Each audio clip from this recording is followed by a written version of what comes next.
Hello everyone, start करते हैं आज की वीडियो को। और आज की वीडियो में हम डिस्कस करने वाले हैं प्राइम मिनिस्टर मोदी की जो रैलियां हो रही हैं अलग अलग राज्यों में उनके बारे में। तो स्पेसिफिकली आज हम बात करने वाले हैं गुजरात के भुज के अंदर जो रैली हुई उसमें प्राइम मिनिस्टर मोदी ने क्या कहा। सीधी सी बात है, सबसे पहले तो एक जो सरकार की नीतियां हैं उनके बारे में बखान किया जाता है, उनके बारे में बताया जाता है। और दूसरी बात, जो ऑपरेशन सिंदूर अभी हाल ही में हुआ उसके बारे में बात की गई और उसके बारे में ये बताया गया कि भाई साहब, पाकिस्तान की आवाम को डायरेक्टली टारगेट करके उनसे कहा गया कि पाकिस्तान की आवाम को ये सिलेक्ट करना चाहिए, ये चूज करना चाहिए कि उन्हें शांति में रहना है, शांति से रोटी खाना है या फिर गोली खाना है। क्योंकि गोली, अगर आप शांति से रोटी नहीं खाना चाहते हो और आप टेररिज्म को बढ़ाना चाहते हो और उस टेररिज्म का इफेक्ट अगर भारत को होता है तो सीधी सी बात है, हमारी गोली तो तैयार रहेगी। क्योंकि पाकिस्तान का जो टेररिज्म है वो किसी के लिए घातक नहीं है, वो सिर्फ और सिर्फ इंडिया के लिए ही घातक है। और अगर दूसरे देशों के जैसे इराक की बात करें, सीरिया की बात करें, वहां पर एक अलग अलग संगठन है, ISIS है और सम अदर ग्रुप हैं जो कि इन सब चीजों को वो करते हैं, ऑपरेट करते हैं। वो बात अलग है कि उनके ट्रेंड जो आतंकवादियों का जो लिंक है वो कहीं ना कहीं पाकिस्तान से डायरेक्टली इनडायरेक्टली कनेक्टेड होता है।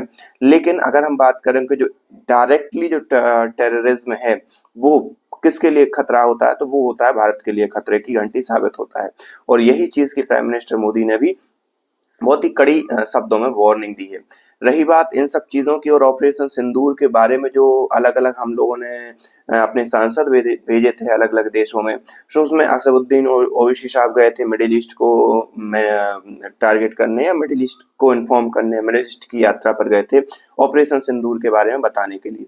वहीं अगर देखा जाए तो सतीश थरूर साहब गए थे यहाँ पर अमेरिका के अंदर, और अमेरिका के अंदर भी उन्होंने बहुत ही जबरदस्त उन्होंने अमेरिका को धोया कि किस प्रकार से अमेरिका एक हथियार आखिरकार किसी भी आतंकवादी संगठन को कहां से मिलते हैं, अमेरिकन कंपनीज से मिलते हैं। अमेरिकन ही जब तालिबान और अफगानिस्तान को छोड़कर आए तो पूरे के पूरे हथियार, पूरा का पूरा असला बारूद वहां पर छोड़ के आ गए।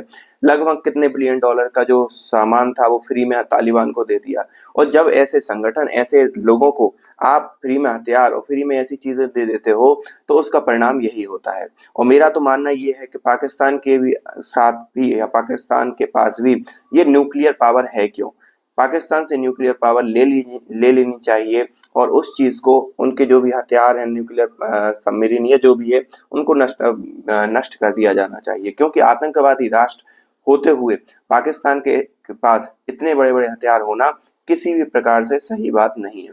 तो आप क्या समझते हैं, आप क्या सोचते हैं प्राइम मिनिस्टर मोदी के इस भाषण के बारे में, इस पर्टिकुलर वार्निंग के बारे में? कमेंट करके बता सकते हैं।